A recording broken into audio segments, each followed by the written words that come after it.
चलिए नमस्कार दोस्तों, स्वागत है आप सभी का। और आज हम करेंगे यूपी पुलिस का जो एग्ज़ाम आने वाला है, री एग्ज़ाम हो रहा है ना, उसके लिए। तो आज हम करेंगे 19/12/2020 का हिंदी का पेपर। ठीक है, देखते हैं किस तरह से आपके एग्जामिनर ने क्वेश्चन पूछे थे। जो नया है चैनल को सब्सक्राइब कर दीजिएगा, बेल आइकन को प्रेस कर दीजिएगा। और अगर हमसे डेली की फ्री क्लास में जुड़ना चाहते हैं तो इस नंबर पर व्हाट्सअप कर दीजिएगा। और चैनल को ज़रूर सब्सक्राइब करें जिससे आपको सारी क्लासें मिलती रहें। चलिए, पहला क्वेश्चन आपके सामने सामान्य हिंदी का कि दिए गए पर्यायवाची शब्द हैं रिक्त स्थान के लिए जो सही वाक्य मृग घास खा रहा है, बछड़ा, शिशु, बच्चा या शावक। Very very good. मृग जो है, मृग पहले क्वेश्चन का आंसर। वेरी गुड, बिल्कुल सही जवाब आप सभी का। एक मिनट। शावक, शावक, शावक होगा। मृग का मतलब शावक। मृग का जो पर्यायवाची होता है, मृग का पर्यायवाची होता है शावक। शावक जो होता है वो घास खा रहा है। मृग का पर्यायवाची क्या होता है? शावक। कनफटा इस समाज भेद का उदाहरण। कनफटा बहुब्रीहि, द्वंद्व, अवयवी या कर्मधारय। कौन सा समाज है? कनफटा, इसमें कोई भी पद प्रधान नहीं है तो बहुब्रीहि समाज हो जाएगा क्या? बिल्कुल। कनफटा में क्या है? कनफटा में बहुब्रीहि समाज है। चलिए, ऑप्शन आपका बहुब्रीहि। अगला क्वेश्चन। कौन सा समाज विग्रह वाला? नगर प्रवेश, कार्य में दक्ष, कला प्रवीण, रण शूर। कौन सा समाज विग्रह वाला पद? समास कार्य और दक्ष। कार्य में दक्ष कौन सा है? कर्ता ने कर्म को करण से संप्रदान। कौन सा कारक है? कमेंट करके बताना। कर्ता ने कर्म को करण से में पर है ना। चलिए, अगला क्वेश्चन। रमेश चंद्र शाह को विनायक रचना के लिए सन 2014 में साहित्य अकादमी पुरस्कार से सम्मानित किया गया था। इस रचना की जो विधा है वो कौन सी है? इस रचना की विधा है उपन्यास। रमेश चंद्र शाह को विनायक रचना के लिए सन 2014 में साहित्य अकादमी पुरस्कार से सम्मानित किया गया था, अतः कौन सा सही है? उपन्यास, बी वाला सही आ जाएगा। हमेशा एक जैसा रहना, अर्थ के लिए सही लोकोक्ति। हमेशा एक जैसा रहना, हमेशा एक जैसा रहना।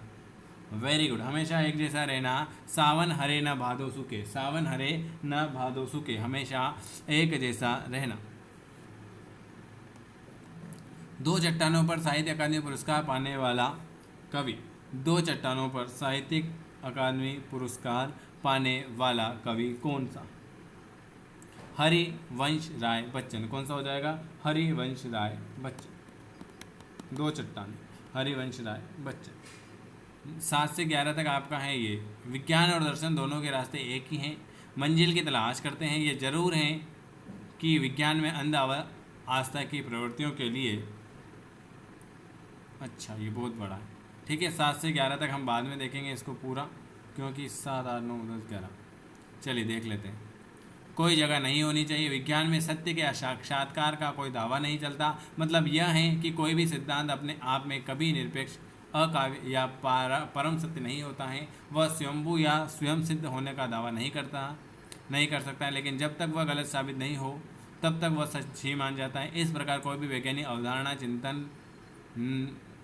चिरंतन न होकर एक सापेक्ष अवधारणा होती है। वह अपने समय में एक तथ्य सच्चाई ही बयां करते हैं। मसलम कई सौ बरस तक न्यूटन के गुरुत्वाकर्षण सिद्धांत का किला अवैध ही माना जाता है। वह एक सच्चाई थी, लेकिन बाद में आइंस्टाइन के सिद्धांतों तथा क्वांटम फिजिक्स ने उसका खंडन प्रस्तुत किया। इसका मतलब यह भी नहीं कि अब न्यूटन का सिद्धांत बेमानी हो गया है। आज भी अंतरिक्ष या ब्रह्मांड संबंधी अध्ययन को या उपग्रहों का प्रक्षेपण न्यूटन की गति और गुरुत्व सिद्धांत ही काम में लाए जाते हैं। क्वांटम फिजिक्स के आगमन को दो तरह से देखा जा सकता है। एक, इसे न्यूटनवाद को झूठा करार दिया तो इसमें न्यूटनवाद को एक नया अध्याय जुड़ा और न्यूटन का सिद्धांत परिष्कृत हो गया। विज्ञान के संदर्भ में गलत कथन बताइए। विज्ञान में सत्य के साक्षरता का कोई दावा नहीं चलता। विज्ञान एक सापेक्ष अवधारणा होती है। विज्ञान अपने समय की वास्तविकता सच्चाई बयां करती है। विज्ञान और दर्शन दोनों के रास्ते एक ही मंजिल की तलाश करते हैं। बताइए 7 नंबर का क्वेश्चन। Very good. कौन सा गलत है? ऑप्शन सी, विज्ञान अपने समय की वास्तविक सच्चाई बयां करती है, नहीं करती है बयां। अभी बताया मैंने। निम्न में से कौन सा सिद्धांत अपने आप में कभी निरपेक्ष परम सत्य नहीं होता? कौन सा? Very good. क्या बताया था मैंने? विज्ञान कोई भी सिद्धांत अपने आप में कभी भी निरपेक्ष, अकाट्य और परम सत्य नहीं हो सकता। Option B. न्यूटन का सिद्धांत किसकी वजह से ही परिष्कृत हुआ? न्यूटन का सिद्धांत जो होता है क्वांटम फिजिक्स, क्वांटम फिजिक्स।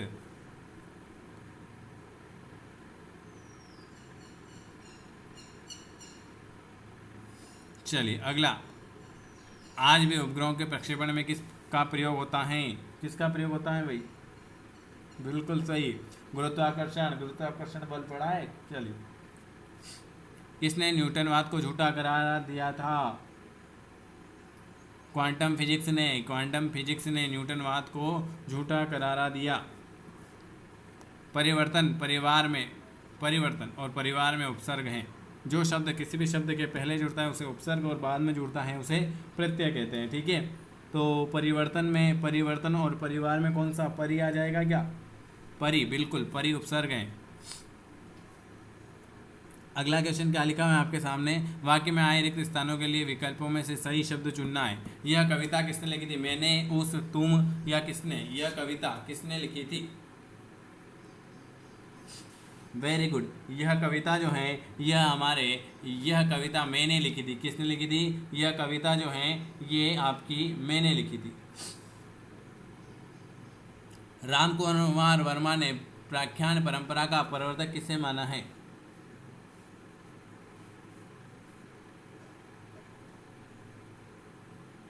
बताइए। रामकुमार वर्मा ने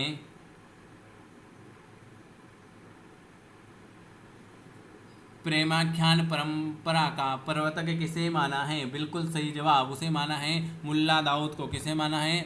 मुल्ला दाऊद को माना है। चलिए अगला क्वेश्चन लिखा है, उद्घाटन का संधि विच्छेद करें। उद्घाटन का संधि विच्छेद क्या हो जाएगा? उद्घाटन का संधि हो जाए उत्धनघाटन। उत्धनघाटन ऑप्शन आपका बी वाला आ जाएगा।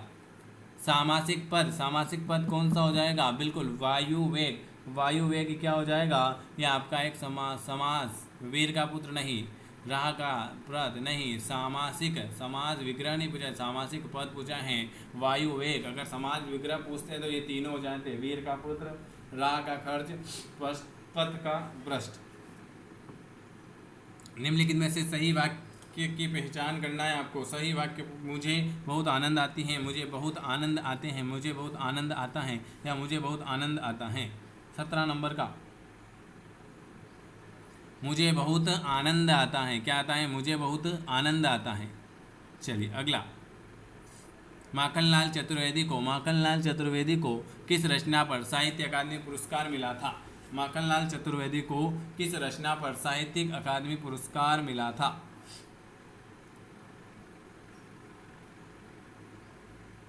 बिल्कुल सी, हेम तरंगिनी। किस पर मिला था? हेम तरंगिनी। माखनलाल चतुर्वेदी को हेम तरंगिनी, ऑप्शन आपका सी वाला आ जाएगा। चलिए, तेलुगु शब्द की उत्पत्ति किस शब्द से हुई थी? तेलुगु शब्द की उत्पत्ति किससे हुई थी? तेलुगु शब्द की उत्पत्ति हुई थी त्रिलिंग से, त्रिलिंग से। और आखिरी क्वेश्चन है, आज हम 20 क्वेश्चन करेंगे। वीडियो अच्छा लगे तो लाइक शेयर कर सकते हैं, सब्सक्राइब कर सकते हैं। हमसे जुड़ना चाहते हैं तो बिल्कुल जुड़ सकते हैं। 20 नंबर का, भारत के उच्च न्यायालय तथा उच्च न्यायालयों की भाषा संबंधित निर्देश किस अनुच्छेद में दिए गए हैं? अनुच्छेद, कौन से अनुच्छेद? अनुच्छेद 348। ये आज मैंने आपको 20 क्वेश्चन करवाए हैं। वीडियो पसंद आता है तो लाइक शेयर कर सकते हैं। वीडियो देखने के लिए आप सभी का धन्यवाद।